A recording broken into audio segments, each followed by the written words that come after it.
So once again, we have some fine midweek racing action for you over the next few days with York's Dante meeting, which kicks off on Wednesday afternoon. There's 4 races to tuck into on ITV. I'm going to be looking at 3 of them for you, beginning with the Jorvik Handicap at 150. It's a wide open 18 runner handicap over just shy of 1.5 miles, but the one catching my eye here is Fujiwara Prince, who represents the informed Roger Varian team. He's very likely race for a 5-year-old. He's made just 4 starts on the track so far, but when he has made it, he has impressed. Completed a hat-trick on reappearance at Doncaster last month in really likeable fashion. That was after over 300 days off the track, and he was heavily backed to boot as well.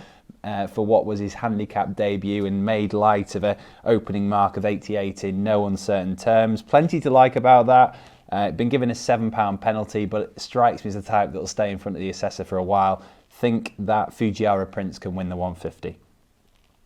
Up next, we've got the Duke of York Stakes at 3 o'clock, which is a 6-furlong sprint, which was won by no less than Harry Angel last year. Now, don't think this year's field is quite as illustrious, but Invincible Army is catching my eye. Now, he started his 3-year-old season really well last year, won the Pavilion Stakes at Ascot this time last year, but admittedly disappointed in 2 starts since, including in the Commonwealth Cup. But he is a very smart performer when everything comes together, and was really impressive when winning on reappearance in a listed race at Doncaster in March. Doesn't have that much to find with Brando and Timeform ratings either, just £2 to be precise, and Brando generally needs a breakneck pace to aim at, needs it to be tactical to be seen to best effect.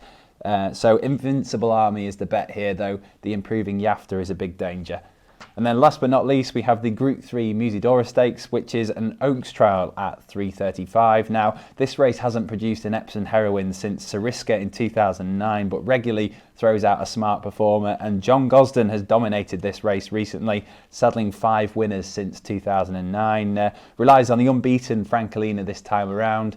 No prizes for guessing who her father is, and she's very unexposed here. She takes a big step up in class, but the fact she's here suggests she's very well thought of, is interesting, as is Entitled. She's another interesting one up in class, but I'm going to go for Sanshare. She's another like Entitled who is owned by Prince Khalid Abdullah, but hinted last season in 3 starts that she was the type who would take off over this trip next season. So this term, when hitting the frame over 1 mile in Group Company last year, she's in fine hands with Rafe Beckett, stepped up to this trip, thinks she's the way to go.